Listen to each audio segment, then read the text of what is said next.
tecnología, soy cubana además, notará mi acento que no es chileno. Y llegué aquí a la región desde el 2015 y ahí he estado en la NEO. Así que hoy tengo el gusto de compartir estas dos conferencias con ustedes de cardiopatías congénitas. Como es un tema importante, no quise hacerlo tan engorroso de hacer PPTs muy largos, porque la idea no es aburrirlo, sino que les quede lo más importante en pocas diapositivas, porque si no en este postpandrial lograrías dormirlos a todos. Así que vamos a empezar. No soy muy buena con la tecnología, siempre trato de asesorarme. Vamos a partir. Vamos a partir, espera que se siente, con el concepto.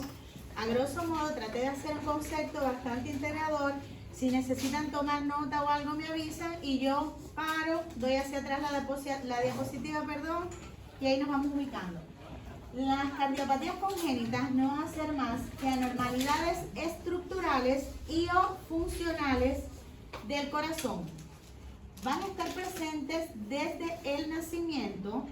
Bueno, realmente van a estar desde antes del nacimiento, porque aquí hay ciertos conceptos bioéticos que vida cuando nacen, pero ya los niños están nacidos, pero bueno, están presentes desde el momento del nacimiento y van a ser secundarias alteraciones en el desarrollo embrionario que generalmente se van a producir entre la 3ª y la 10ª semana de gestación. Cabe destacar que no va a ser solo al corazón como tal, sino las cardiopatías incluyen los defectos tanto de las 4 cámaras, de las válvulas, como los vasos que llegan o salen del corazón. Así que ese es el concepto a grosso modo de lo que es malformación, cardiopatía congénita. ¿Quieren tomar nota?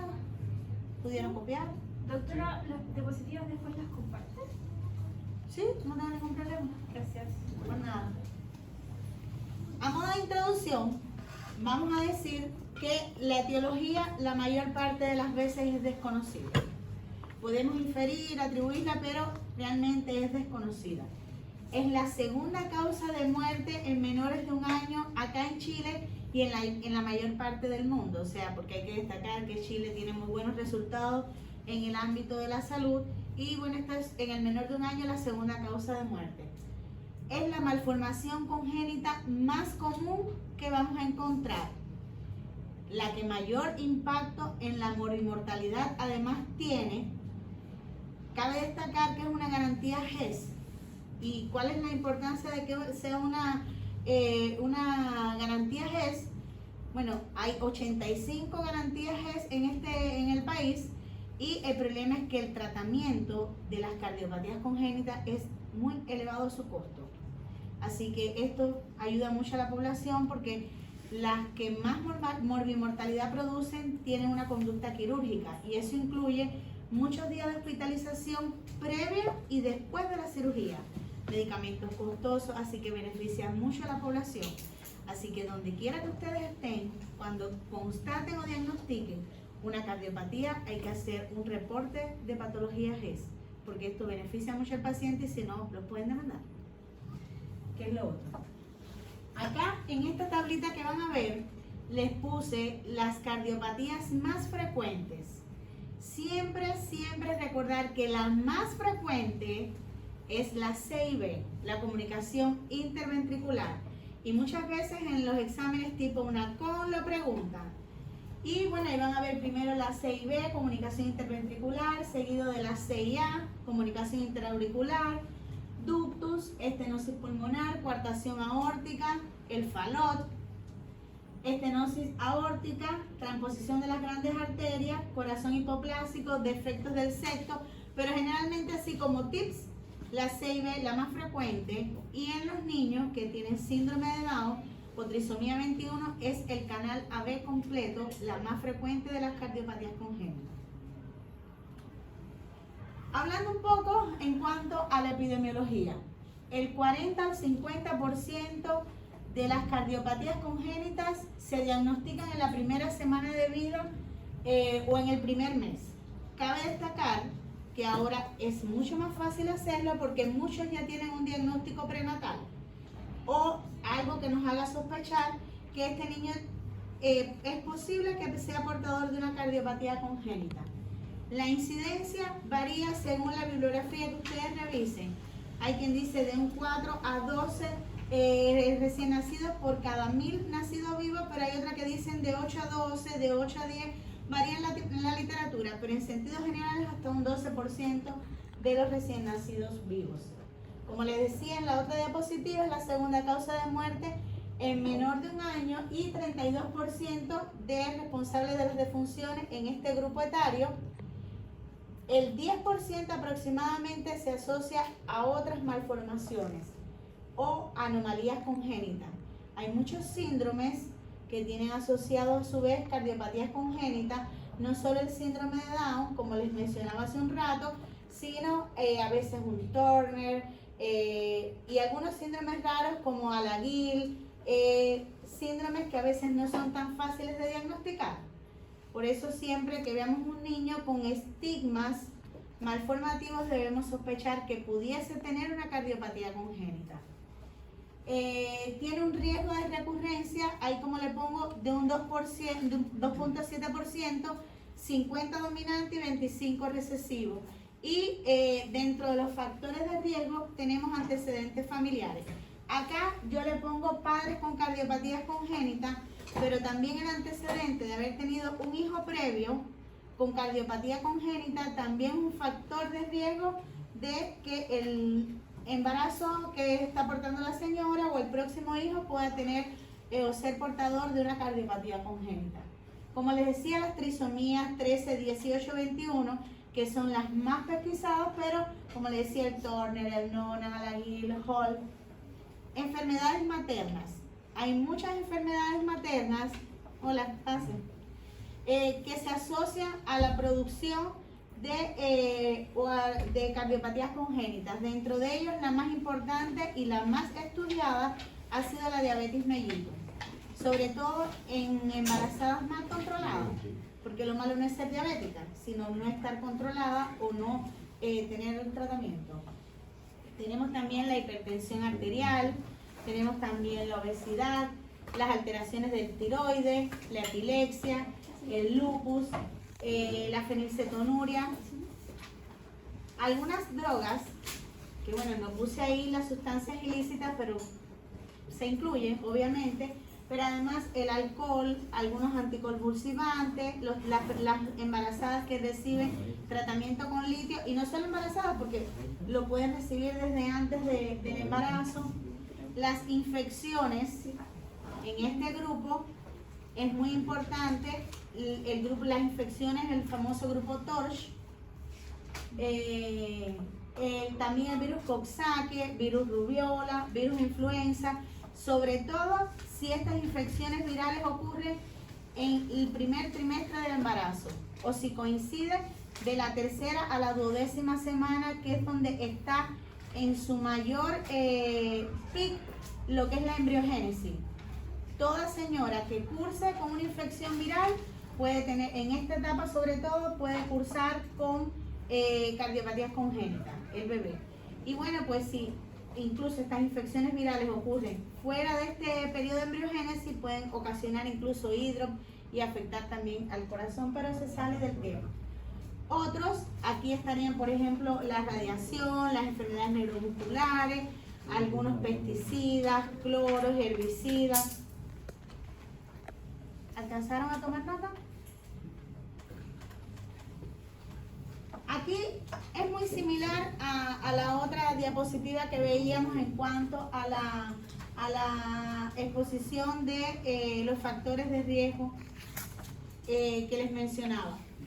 Es muy importante, como les decía anteriormente, el pesquisaje que se hace con las embarazadas. Aquí, bueno, aquí están las lacas, herbicidas, plasticidas, son tóxicos que en general pudiesen, y pues sobre todo se ve en las embarazadas que trabajan en el campo, que están más en contacto con estos tipos de productos químicos que realmente se le atribuyen. No está totalmente demostrado, pero sí es un factor de riesgo todos estos químicos a los que pueda exponerse la futura y o embarazada. Ahora, aquí es muy importante el screening que se haga de las cardiopatías congénitas. El principal objetivo es el diagnóstico precoz. Por eso se hace mucho énfasis y el protocolo MinSal lo establece que toda embarazada debe hacerse, por muy pocas ecografías que se haga, hacerse una más o menos sobre la semana 16 o entre las 16 y las 20 semanas para, sobre todo, el pesquisaje de una cardiopatía congénita. Pueden detectar esta ecografía hasta el 60% de los casos. Y en aquellos casos, como les decía, entre las 18 y 20 semanas, en aquellos casos que no se pueda diagnosticar como tal, en ocasiones hay signos de alarma que pudieran hacer sospechar que es portador de una cardiopatía. Por ejemplo, en el caso, bueno, siempre el antecedente de que trabaja la señora, si ha sufrido algún proceso infeccioso, si padece alguna enfermedad, si tiene tratamiento, pero específicamente relacionado con la ecografía, en el caso de que sea un embarazo, que desde el principio del embarazo sea un crecimiento intrauterino retardado, nos pudiese hacer sospechar que ese bebé pudiera ser tributario de una malformación cardiovascular. Cuando en la ecografía, aunque la estructura del corazón se viera, independientemente de la habilidad de la persona que lo haga, a veces trastornos del ritmo cardíaco pudieran hacer sospechar que el bebé puede ser portador de una cardiopatía, trastornos no solo en la frecuencia, sino también en el ritmo. Necesita un poquito de agua, el caballero se me está durmiendo. El último. Detrás de ustedes, acá en las de ustedes, ¿no se dio cuenta? Sí, se le estaban cerrando los ojitos. No. Ya, bueno. También les decía que bueno, el antecedente de hermanos con cardiopatía, a veces cuando se hace una ecografía, el hecho de que la señora tenga mucho líquido, o sea, hace un polidramnio, también puede hacer sospechar que el bebé pudiese ser portador de una cardiopatía. Y bueno, si se logran ver los defectos estructurales, bueno, pues es más directa la sospecha. Acá le hablaba de las guías GES, que bueno, que deben conocer que estas guías GES es para las cardiopatías congénitas operables en los menores de 15 años sobre todo, y se clasifican según su gravedad en 3 tipos que ahí se las detallé. Los defectos congénitos no relevantes, que estos van a ser bebés que tienen malformación cardiovascular, pero que no traduce ninguna relevancia, que no compromete la vida y o que no necesitan un tratamiento urgente. Ahí serían los no relevantes. Los relevantes, los clínicamente relevantes, en aquellos hay un colapso poco probable, pero sí el paciente va a necesitar tratamiento. Y en los defectos congénitos con riesgo vital, acá sí hay un mayor compromiso de riesgo vital, y en caso de que el paciente no reciba tratamiento puede llevar al traste con la vida en el mayor % de los casos. Quise ponerle esta diapositiva porque además de que sé que se saben perfectamente la anatomía y se sabe la fisiología y se lo saben todo, a veces no está de más recordar algunos pequeños detalles anatómicos para poder entender qué es lo que está mal y qué traduce eso, o que no se formó, o que tiene algún defecto, para poder entender la cardiopatía. Recordar, como van a ver en la diapositiva que va a quedar a ustedes a su izquierda, el corazón dividido en sus 4 cámaras, la aurícula izquierda, el ventrículo izquierdo, los cuales se comunican por la válvula mitral, la aurícula derecha, el ventrículo izquierdo, los cuales se comunican por la tricúspide, y los vasos que van a emerger. Recordar que a la aurícula izquierda van a llevar las venas cavas superior e inferior, que van a traer la sangre no oxigenada de la parte inferior del cuerpo, y por el ventrículo izquierdo va a salir la aorta, que es el vaso de mayor calibre. Por el ventrículo derecho va a salir la arteria pulmonar, Y a la aurícula izquierda van a llegar las venas pulmonares, que son las que van a traer la sangre oxigenada del pulmón. Así que recordamos, por las venas cavas, la sangre de las extremidades inferiores pasa aurícula derecha, ventrículo derecho, circulación pulmonar, aurícula izquierda, ventrículo izquierdo, aorta. Y acá, bueno, pues ese mismo esquema de una forma más graficada. Importante también recordar que existen ciertos cambios que se van a producir en el momento del nacimiento, que después del nacimiento incluso algunos pueden ser malformaciones cardiovasculares, como por ejemplo la persistencia del ductus, y sin embargo durante la vida fetal son necesarios. Recordar que durante la vida intrauterina, en la vida fetal, el pulmón prácticamente está colapsado y no tiene prácticamente mucha funcionabilidad. Bien, si hay movimientos respiratorios que a la hora de evaluar a la embarazada, según los movimientos respiratorios, se pueden hacer determinados tipos de diagnóstico de bienestar fetal, pero básicamente la respiración no es a través de los pulmones. Entonces, en el momento del nacimiento, en el momento en que el bebé nace, llora, que expande los pulmones, que se elimina parte del edema pulmonar que va a haber, vamos a ver que el foramen oval o la comunicación interauricular debe cerrar. Y ahí vamos a ver que si no se produce, vamos a tener una CIA o comunicación interauricular. Y esto va a separar obviamente ambos atrios. El ductus se va a obliterar, pasando a formar el ligamento venoso. Y vamos a ver que después hay malformaciones en las que se hace necesario que este ductus exista para que se mantenga la vida del paciente hasta que reciba su cirugía. Vamos a ver que la resistencia pulmonar va a disminuir, va a aumentar la resistencia sistémica, y con el corte del cordón, que siempre hay que revisar que tenga 2 arterias y una vena, se va a romper de alguna forma la comunicación entre la mamá y el recién nacido, y después se van a formar el ligamento redondo y el umbilical respectivamente. Pero siempre recordar que es una cosa la circulación intrauterina y la extrauterina. Ahora sí, ya un poco más dentro del tema, hay muchas clasificaciones de cardiopatías congénitas, muchas. Van a ver que hay varias según la literatura que ustedes revisen, pero traté de traerles 2 para que fueran relativamente cómodas, como por ejemplo una de ellas cardiopatías acianóticas y cardiopatías cianóticas, y dentro de las acianóticas con flujo pulmonar aumentado, con flujo pulmonar normal o disminuido, que son también las llamadas obstructivas, con flujo, y las cianóticas a su vez con flujo pulmonar también aumentado y disminuido, que esto veremos en la medida que vayamos describiendo las malformaciones a qué se refiere. Dentro de las cardiopatías acianóticas, que después van a ver por qué son acianóticas, con flujo pulmonar aumentado, ahí vamos a tener las más comunes y las más simples, por decir de alguna forma.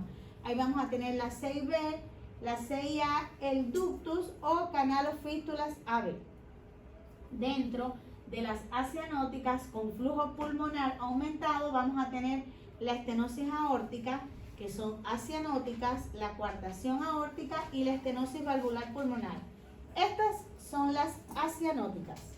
Y dentro de las cianóticas, que incluso después vamos a ver que se produce la cianosis por diferentes mecanismos dependiendo del CHUM, con flujo pulmonar aumentado, vamos a ver que tenemos la transposición de las grandes arterias, tronco arterioso, ventrículo único y drenaje pulmonar venoso anómalo. Y con flujo pulmonar disminuido, la tetralogía de Fallot, atresia pulmonar, atresia ticuspidia y anomalías de Einstein. Si quieren esa diapo se las dejo un rato más por si quieren tomar nota, me avisan. O si quieren la paso, no sé, me dicen. ¿Te comparte las diapositivas? Sí, no tengo ningún problema. Ustedes mismos se lo pueden compartir porque no soy muy buena con la tecnología. Ya. Sí, no hay problema. ¿De la clase de la Sí, no hay problema. Ahora bien, esta es una clasificación mucho más práctica. Según el cortocircuito derecha-izquierda o izquierda-derecha. de izquierda a derecha, que son las acianóticas, CIB, CIA, ductus y canal AB. Con cortocircuito de derecha a izquierda vamos a tener las obstructivas, que básicamente van a ser las mismas: atresia pulmonar, ventrículo único, drenaje venoso anómalo pulmonar total, que también incluso puede ser parcial, transposición de las grandes arterias. Y en las obstructivas vamos a tener coartación aórtica, hipoplasia del ventrículo izquierdo y estenosis aórtica crítica. Ahora, según la fisiopatología, o sea, según el defecto que veamos y la fisiopatología, así podremos ver las manifestaciones clínicas que van a tener el bebé. Voy a empezar a explicarles lo que ocurre en las cardiopatías acianóticas, donde hay un flujo o un shunt de izquierda a derecha, y por eso son acianóticas, porque es el paso de la sangre oxigenada hacia la sangre no oxigenada, por eso son acianóticas. ¿Y qué va a pasar? Que si recordamos que del ventrículo derecho se parte a la circulación pulmonar, cuando hay un shunt de izquierda a derecha va a haber una recarga en la parte derecha del corazón. Entonces va a hacer que haya mayor flujo sanguíneo hacia el pulmón, porque va la sangre que le correspondía salir por el ventrículo derecho más la que se suma de la parte izquierda.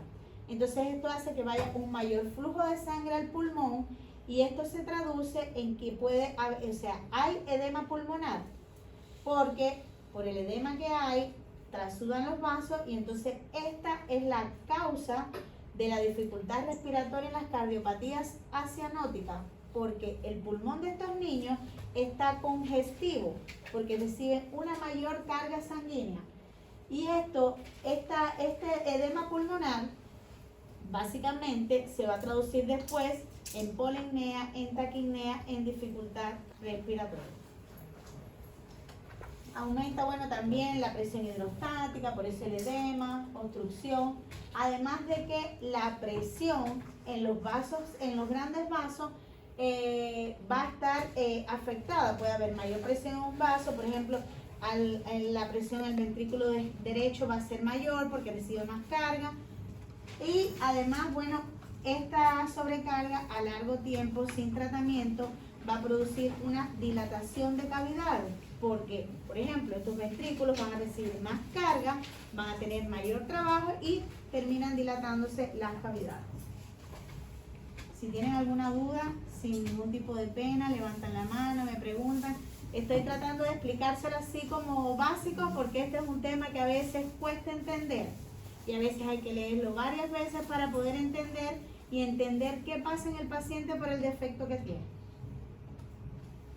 Una de las tantas sintomatologías que van a tener estos pacientes, que ya hablábamos, explicando la fisiopatología, les comentaba que estos pacientes van a tener polimnea y, o sea, además de su polimnea, en casos más agudos pueden tener quejido, aleteo, tiraje, porque su dificultad respiratoria va a ser por la congestión pulmonar que se va a producir, no por hipoxemia, sino por la congestión pulmonar que se produce. Y estos pacientes muchas veces su forma de presentación es una insuficiencia cardíaca, porque a veces son niños que están en la comunidad, que los familiares no se dan cuenta que el niño está respirando un poquito más rápido, que el niño se cansa, y puede ser que ya este paciente, cuando llegue ustedes, llegue en insuficiencia cardíaca.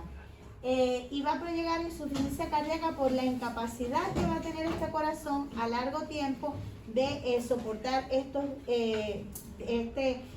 sobrecarga de cavidades que va a tener frente a los requerimientos que va a tener el metabolismo del niño. Y destacar que el recién nacido tiene ciertas características que hacen que la insuficiencia cardíaca se instaure de forma más precoz, teniendo en cuenta que es un miocardio que está más rígido, que va a tener una respuesta limitada a la sobrecarga, que a veces no se va a poder reajustar también a los trastornos del ritmo que va a tener que asumir, y la frecuencia cardíaca, además de que en el recién nacido siempre va a ser más elevado que en las edades promedios, que puede llegar a 160, a veces para tratar de compensar esta sobrecarga, el aumento del ritmo no es suficiente y el paciente puede caer en insuficiencia cardíaca. Entonces, cuando a este niño le llega a usted insuficiencia cardíaca, en los casos más extremos, porque puede ser un cuadro que se va instaurando paulatinamente, como les decía, gracias, desde una simple dificultad respiratoria que se puede hacer más progresiva, que el paciente puede llegar incluso al agobio, que ustedes pueden ver el quejido, aleteo, tiraje, retracción external, van a ver edema en extremidades inferiores, las extremidades inferiores pueden estar frías, incluso dejar godé como se los marqué o sea, como viene en la diapositiva, el llene capilar puede estar un poco enlentecido por la mala perfusión que el paciente va a tener. Puede tener además, bueno, la cardiomegalia, lo veremos después porque se va a ver en la radiografía, taquicardia, los pulsos débiles, el llene capilar enlentecido y en casos más extremos incluso puede tener hepatomegalia. La misma insuficiencia cardíaca que van a ver en un adulto, pero en un niño. Este cuadro es el típico de las cardiopatías acianóticas. Recordar, no hay cianosis porque el chun es de izquierda a derecha, lo que va a haber es una sobrecarga a nivel pulmonar y me va a traducir todas estas características clínicas.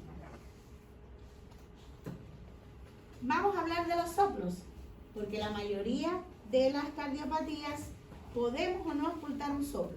Depende de la audacia que podamos tener. Algunos son más evidentes que otros. Le puse una imagen de la proyección de la mejor ocultación de los soplos y tratar de recordarle que el soplo no va a ser más que la consecuencia acústica de la turbulencia que se va a producir en el sitio donde está el defecto, bien sea de válvula o una coartación, donde esté el defecto, ahí esa sangre va a producir una turbulencia. Mientras más pequeño es el defecto, mayor turbulencia y más se oculta el soplo. Por eso a veces el hecho de que ustedes casi no escuchen un soplo y el paciente esté muy mal, no quiere decir que ustedes no tengan buen oído, sino que el defecto es muy grande y tiene menor acústica el soplo. Y bueno, la frecuencia buena es para ser audible de 20 a 2000 Hz. Eso es un detalle que no se lo va a preguntar nadie en un examen. Ahora, en cuanto al estudio que ustedes tienen que hacer o que deben hacer frente a ese paciente que ya a ustedes les llegó con sospecha de una cardiopatía, ¿cómo lo van a diagnosticar? Primero, este es algo como empírico, porque en dependencia de cómo les llegue a ustedes el paciente, así va a ser la conducta. Porque no es lo mismo un niño que a ustedes le llegue una consulta, le siento un soplo, lo voy a derivar al cardiólogo, al niño que le llega a ustedes insuficiencia cardíaca. O el niño que quizás la mamá le dice que no aumenta mucho de peso, que succionando se cansa, que ella ve que respira un poquito más rápido, que por la boquita a veces se pone un poquito azulito, ¿entiendes? Entonces, esto claro, para el caso de la cianótica, pero a modo general, bueno, siempre uno indica un perfil bioquímico, un perfil hematológico para ver si el paciente está anémico, porque a veces la anemia da soplo en caso en que esté muy descompensado. A veces estos pacientes ya llegan en una situación en la cual presentan trastornos hidroelectrolíticos que ustedes donde estén los van a tener que tratar y lo van a tener que corregir. El gold estándar para el diagnóstico es la ecocardia, que generalmente lo hacen cardiólogos o personas que están entrenadas. No todos estamos capacitados en realizar ecografía, pero es el gold estándar. ¿Por qué va a ser el gold estándar? Porque a través de la eco se va a poder diagnosticar bien el defecto que tiene el paciente, por ejemplo, si es un ductus, el tamaño que tiene el ductus, la CIB, la CIA, por eso es el gold estándar. Incluso a veces pueden coexistir varias malformaciones en un mismo niño. Entonces es el diagnóstico de elección, pero si ustedes, por ejemplo, están en un hospital rural que no tienen a su mano una eco y que además tampoco la sabemos hacer, podemos indicar radiografías. Entonces, detalles importantes. en la primera radiografía que van a ver arriba, traté de ilustrarle cómo es la radiografía de un niño que presenta unas cardiopatías cianóticas que le hablaba del hiperflujo. Si ustedes ven, aquí donde están las flechitas, no sé si lo logran ver, esto clínicamente se llama cisuritis. Se van a ver como unas líneas blanquecinas en la radiografía que no solo se ven en los pacientes con cardiopatías congénitas, sino también se pueden ver en un recién nacido con una taquipnea, porque lo que arroja es edema pulmonar. Entonces ustedes pueden ver unos ilios en sol naciente, reforzados, la cisuritis. Y para hablar de cardiomegalia, hay que ver a qué distancia se toma la radiografía. Porque si usted toma una radiografía muy cerca, le puede dar la falsa percepción de que se tiene una cardiomegalia. Primero debe ser a distancia de tele. Y lo otro es a través de esta formulita. Usted va a medir el emitor, o sea, la parte izquierda del corazón, la derecha, la izquierda, y la va a dividir entre el diámetro sobre las bases. Si esas medidas le dan mayor a 0.6, ahí usted sí puede hablar de que el paciente tiene una cardiomegalia. O sea, no porque tengamos una radiografía y nos impresione que la silueta esté grande, podemos decir que tiene una cardiomegalia. Pero sí, cuando usted saca el índice cardiotorácico mayor a 0.6, ahí sí se puede hablar de cardiomegalia. Lo otro que pueden hacer también es un electrocardiograma, que no se alteren todas las cardiopatías. Hay cardiopatías que tienen un electrocardiograma normal y no dice que el paciente no sea un cardiópata, pero en dependencia del lugar donde ustedes estén, los medios que ustedes tengan a su alcance, ahí podrán ir haciendo diagnóstico. Pero por último, sospecharlo con una radiografía, si pueden un electro, y bueno, con la clínica, con el soplo, pueden derivar al paciente a un centro de mayor complejidad para que terminen el estudio y le hagan un ecocardiograma. Ahora bien, ¿cómo se va a manejar las cardiopatías con CHU de izquierda a derecha? Esto es relativo, porque dependen las condiciones en que ustedes reciban al paciente. Les repito, es muy fácil desde acá. Yo podría ponerle muchos ejemplos de cómo les pudiera llegar al paciente y puede ser que no se les presente de esa forma, porque el niño que vaya a su consulta, una consulta de seguimiento, que sea un niño aparentemente sano, usted le oculta un soplo y lo puede derivar. Pero puede, como les decía, que llegue en insuficiencia cardíaca y a lo mejor donde ustedes están no tienen muchos recursos para atender a ese paciente y van a tener que estabilizarlo y trasladarlo a un centro de mayor complejidad, o a lo mejor ya están en un centro de mayor complejidad. Entonces, lo primero, bueno, tratar de estabilizar al paciente, idealmente hacerle una gasometría porque ustedes necesitan ver cómo oxigena ese paciente, y según la clínica del paciente hay que ver si necesita una ventilación, porque quizás el paciente esté hipoxémico. Si el paciente está en insuficiencia cardíaca, deben restringirlo de líquidos, administrarle furosemida, administrarle inotrópico. O sea, esto es bastante empírico porque depende de cómo les llegue el paciente a ustedes, porque todos los niños no se van a tratar igual, porque todos no van a llegar en las mismas condiciones. La mayoría de los cardiópatas necesitan tratamiento quirúrgico, y eso no vamos a entrar aquí a ver técnicas quirúrgicas porque se sale del objetivo del grado.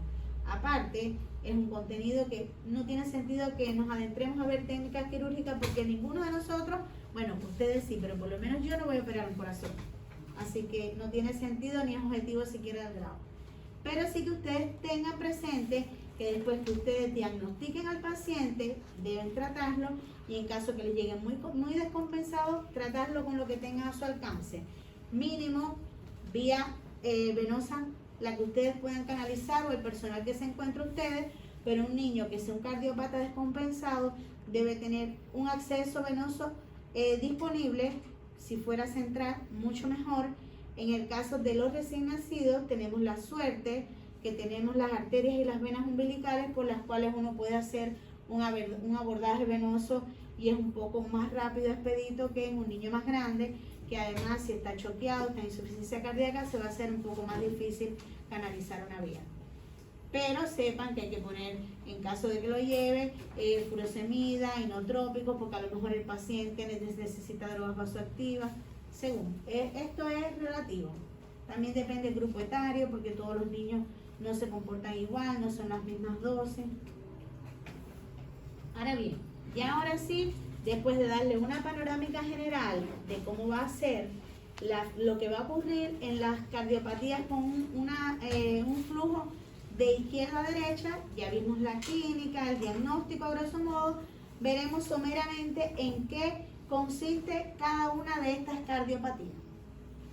Vamos a tener, como le decía, la comunicación interventricular, que es la más frecuente, que además muchas veces se va a ver, puede estar aislada o siendo parte de otras cardiopatías. Acá vamos a ver que, bueno, como su nombre lo indica, va a haber un defecto a nivel del septum ventricular que va a hacer que ambos ventrículos se puedan comunicar. Cabe destacar que en dependencia del tamaño del defecto puede ser pequeño, menor a 3 milímetros, mediano de 3 a 6 milímetros y grande ya mayor de 6 milímetros. Puede ser un defecto único o pueden ser varios defectos a nivel del tabique. De todas formas, como ya vimos, al producirse esta comunicación interventricular, no hay cianosis porque es la sangre oxigenada que pasa a mezclarse con la sangre no oxigenada. Y la fisiopatología y todo es lo mismo, se sobrecarga el ventrículo derecho, circulación, se traducen las manifestaciones clínicas y esto es básicamente lo que va a ocurrir en la comunicación interventricular. Acá al ladito vamos a ver el ductus. En la primera hay un corazón normal y aquí va a estar el ductus. Recordar que en la vida fetal, ¿qué va a ser el ductus?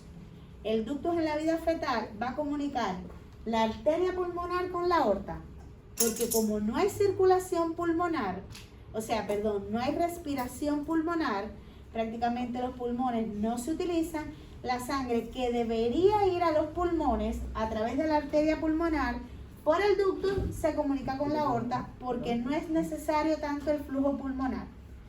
El ductus debe cerrarse en las primeras 96 horas máximo. ¿Qué pasa? Por ejemplo, en los recién nacidos pretérmino tarda más en cerrarse y a veces los recién nacidos pretérmino tienen ciertas patologías que complican el cierre de un ductus, como por ejemplo un distrés del pretérmino, y puede ser incluso que tarde un poco más en cerrar el ductus. Pero lo ideal es que después del nacimiento, máximo 96 horas después, el ductus cierre. ¿Qué pasa cuando el ductus no cierra? Ya tenemos la cardiopatía. Y es un flujo igual, de izquierda a derecha, pero en este caso el flujo va a ser de la aorta a la arteria pulmonar. Porque a través de este remanente, la sangre que debe salir a la aorta se desvía por el ductus hacia el ventrículo derecho y va a la circulación pulmonar. Porque a veces uno dice, bueno, y en el caso del ductus, ¿cómo es que ocurre? Es por ahí, pasa, el flujo se dice de izquierda a derecha porque igual la sangre de la aorta oxigenada pasa a la pulmonar y se recarga el ventrículo derecho. ¿Qué pasa con el ductus? Que por ejemplo, incluso en los recién nacidos pretérminos, el ductus es capaz de producir una enterocolitis necrotizante. Porque, ¿qué va a pasar en el ductus? Lo típico del ductus van a ser los pulsos. Ustedes en el ductus van a tener los pulsos saltones. Es lo típico de la malformación. Entonces, cuando ustedes tengan la posibilidad de ver a un recién nacido o un niño, en el examen físico que le hagan, traten de ver los pulsos. Cuando ustedes sientan una diferencia entre el pulso axilar, por ejemplo, y el pulso inguinal, van a ver que los pulsos van a ser saltones, porque hay un aumento de la amplitud y se siente un latido mucho mayor. Entonces, cuando vemos un niño que sospechamos o auscultamos un soplo y vemos que tenemos pulsos saltones, ahí podríamos sospechar un ductus. Lo otro sería lo típico, el soplo en maquinaria. Es relativo. Se describe así, el soplo en maquinaria, pero todos no lo sentimos porque todos no tenemos la misma capacidad acústica. Entonces, pero sí para que ustedes sepan que el soplo se describe en maquinaria. Nosotros en la neo, independientemente de que el ductus muchas veces puede cerrar a las 96 horas, sobre todo en los recién nacidos pretérminos lo tratamos. Es una de las pocas cardiopatías que pueden resolver con tratamiento y nosotros lo tratamos con paracetamol a 15 miligramos por kilo, dosis cada 6 horas, por 3 a 5 días. Y de verdad que muchos niños resuelven y se cierra el ductus. Esa es la conducta que nosotros asumimos en la neo. Hay muchos niños que reciben un ciclo de paracetamol, un segundo ciclo de paracetamol. Hay otros medicamentos que ya no se usan por sus efectos, como que antes se usaba la indometacina, el ibuprofeno se usa, ya la indometacina no se usa por el daño renal que provocaba. Muchas veces después de 2 ciclos de paracetamol se utiliza el ibuprofeno y si bueno, el ductus ya no cierra, bueno, pues el paciente es tributario de tratamiento quirúrgico. Pero para que ustedes sepan que básicamente es la cardiopatía que tratamos. Puede ser que no resuelva, pero si la tratamos y recuerden 15 miligramos por kilo, dosis cada 6 horas de 3 a 5 días. Otra malformación que vamos a tener es la comunicación interauricular. Como su nombre nos dice, se van a comunicar las aurículas y esta cardiopatía en particular es la que tiene presentación más tardía, porque generalmente se diagnostica ya en edad pediátrica. Muchas veces puede ser que en la etapa neonatal, por medio de una eco, se pueda constatar, pero no es de las que necesite tratamiento quirúrgico a priori.